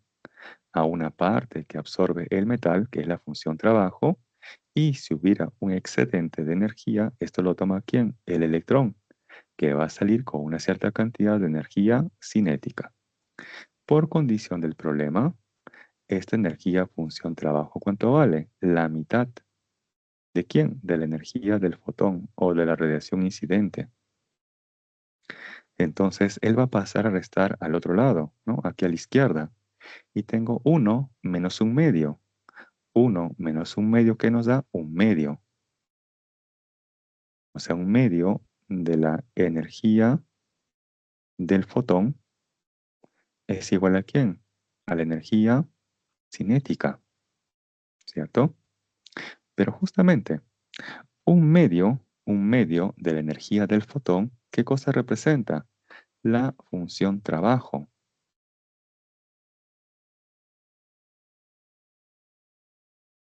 Entonces ahí, ¿cómo debe ser la función trabajo y la energía cinética? Numéricamente. La energía función trabajo y la energía cinética. ¿Cómo tienen que ser? Iguales. ¿Cuáles? Claro. ¿Y cuánto les salió a ustedes la energía cinética de la primera proposición? 1,25, ¿cierto? Si la energía cinética le salió 1,25, entonces la energía función trabajo también debe ser 1,25. Pero aquí le dice que vale 2,5. Por lo tanto, falso. Falso. Listo. Tercera y última proposición nos dice. La frecuencia de la radiación incidente es 6,25 por 10 a la 14 Hz. Bien, entonces ahí planteamos que la energía de la radiación incidente es igual a ¿quién? Por definición, a la constante de Planck por la frecuencia. También puede ser la constante de Planck por la rapidez de la luz entre la longitud de onda. Pero en este caso me preguntan acerca de la frecuencia. Bien, si yo quiero conocer la frecuencia, primero que debo conocer la energía de la radiación incidente. ¿Y esto cómo lo obtengo? De la segunda proposición, ¿qué hemos obtenido? Que un medio de la energía de la radiación incidente es igual a ¿quién? A la energía cinética. Si este factor 2 pasa a multiplicar a la energía cinética, entonces, ¿qué vamos a obtener? Pues que la energía de la radiación incidente es igual a ¿quién? 2 veces la energía cinética. A ver, hasta ahí un like si vamos bien. Hasta ahí un like si vamos bien. Que la energía del fotón o de la radiación incidente es igual a 2 veces la energía cinética. Muy bien. A partir de ahí vamos a conocer la frecuencia. Atentos. Ahí tengo el factor 2 veces ¿quién? La energía cinética. Que de la primera proposición, ¿cuánto vale esa energía cinética? 1,25 electronvoltios. Voy a colocar con todo y unidad. Ahí está, 1,25 electronvoltios. Esto es igual a ¿quién? A la constante de Planck. ¿Y esa constante de Planck cuánto vale? 4 por 10 a la menos 15 electronvoltios segundo. ¿Y esto luego por quién? Por la frecuencia. Ahí está. De aquí, ¿qué se va a cancelar? Este electronvoltio con este electronvoltio. ¿Correcto? De ahí se cancela esos factores electronvoltios. De ahí finalmente vamos a conocer la frecuencia. ¿Y cuánto vale ahí la frecuencia? Sería en este caso 2 por 1,25 entre 4. Y todo por 10 a la 15 Hz. ¿Y eso cuánto les va a dar?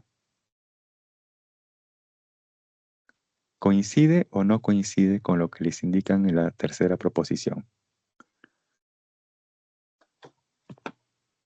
Claro, así es, sí coincide. Les va a salir justamente 6,25 por 10 a la 14 Hz. De ahí que la tercera proposición debe ser verdadera.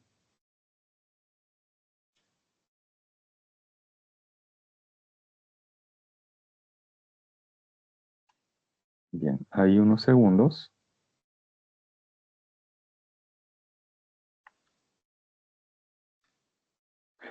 Mientras van tomando la captura, me van diciendo qué problema desean que resuelva. Por el tiempo no se va a poder hacer todo. A ver, ¿qué problema desean que resuelva? Mientras van tomando la captura.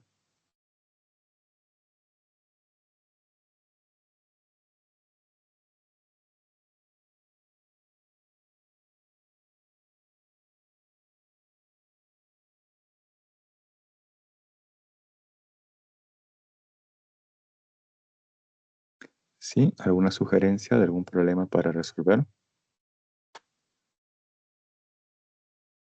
La 28, por favor, profesor. Ok, la 28. Bien, unos segundos más por si acaso, ya que esto es un tanto extenso, para luego ir al problema número 28.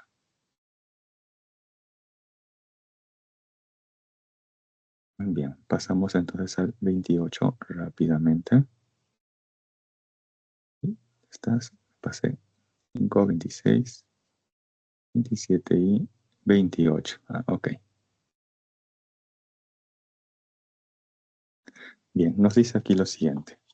Un bloque realiza un más en la dirección del eje X con un periodo de 5 segundos. Entonces vamos a indicar esos datos. El periodo,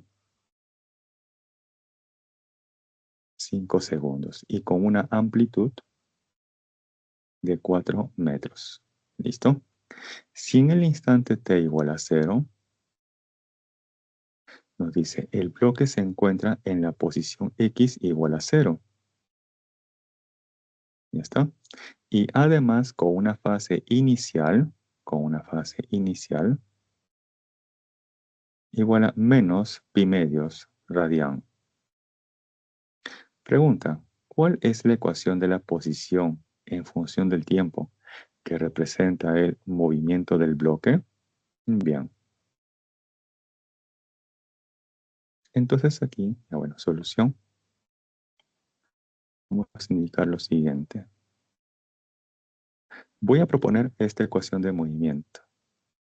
Que la posición X es igual a ¿quién? A la amplitud por el coseno de la rapidez angular por el tiempo más una fase inicial, beta. Por dato del problema ya sabemos el valor de la amplitud. También sabemos el valor de ¿quién? De la fase inicial, ¿correcto? ¿Qué es lo que falta determinar?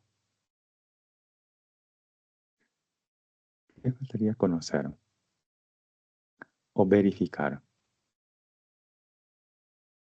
La rapidez angular, ¿correcto? Esa rapidez angular, ¿cómo se obtiene? Tengo ahí dos formas equivalentes. Una de ellas es 2pi por la frecuencia. Y la otra es 2pi entre el periodo. ¿Cuál me conviene por los datos del problema? ¿En función de la frecuencia o en función del periodo?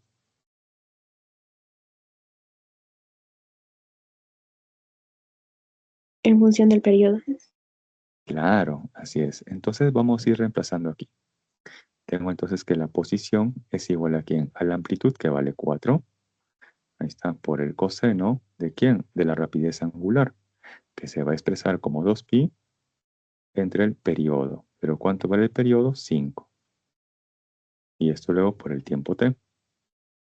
Más quién? Esa fase inicial que por dato vale menos pi medios. Listo. Ahora, tenemos que verificar, ahí tenemos que verificar si se cumple que para t igual a 0, x vale 0. Ahí tenemos que verificar. ¿Por qué les comento esto? Porque aquí yo he propuesto que x lo he colocado en función del coseno, pero también puede ser que lo haya propuesto en función del seno. ¿Cómo sé si efectivamente debe estar en función de seno o coseno? Para eso debo de corroborar con esta condición, que para t igual a 0, x debe ser 0. A ver, vamos a verificar. Vamos a corroborar. Para t igual a 0, reemplazamos ahí. X es igual a ¿quién? 4 por el coseno de 2 pi quintos por el tiempo t, que vale 0, más por menos menos pi medios. Entonces aquí les va a dar x es igual a 4 coseno ¿de quién? 0 menos pi medios nos va a dar menos pi medios. ¿Y cuánto es el coseno de menos pi medios o de menos 90 grados sexagesimales?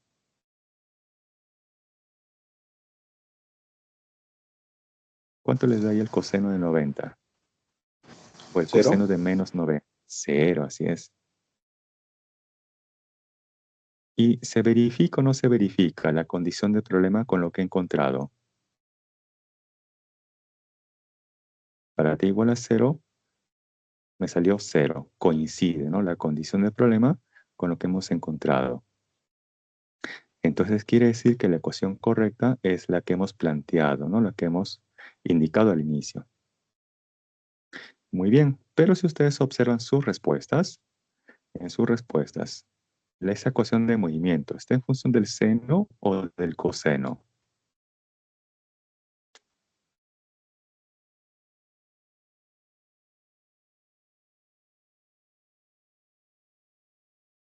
Sus respuestas están en función de seno o coseno.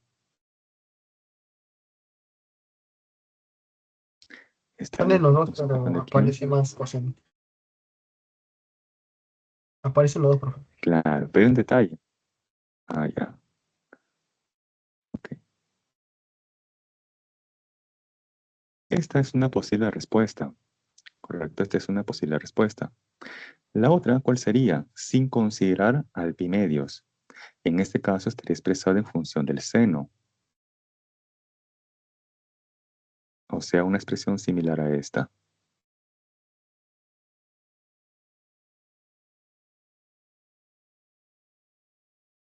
Ya que ahí también se cumple que para t igual a 0, x ¿cuánto vale? 0. ¿No? Si aquí te vale 0, el seno de 0 nos da 0. Y también cumple. Entonces tenemos ahí dos formas. Ya sea la primera en función del coseno o la segunda en función del seno. Cualquiera de las dos es válida.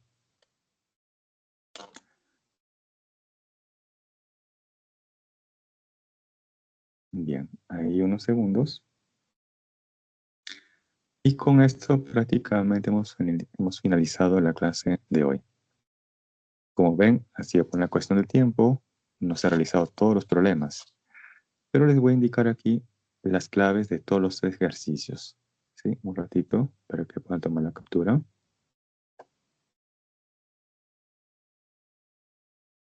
Y luego voy a pasar a la diapositiva donde están las claves de todos los problemas.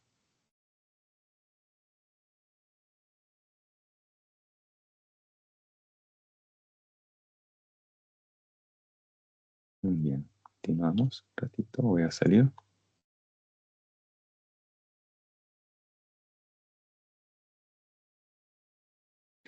Bien, ahí tenemos las claves, las respuestas a los problemas.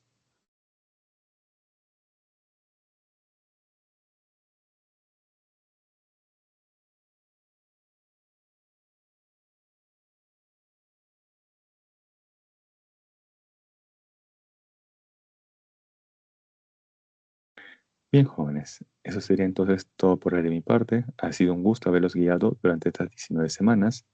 Les deseo todo lo mejor. Les deseo todo lo mejor. Y esperemos que muy pronto nos encontremos en la universidad.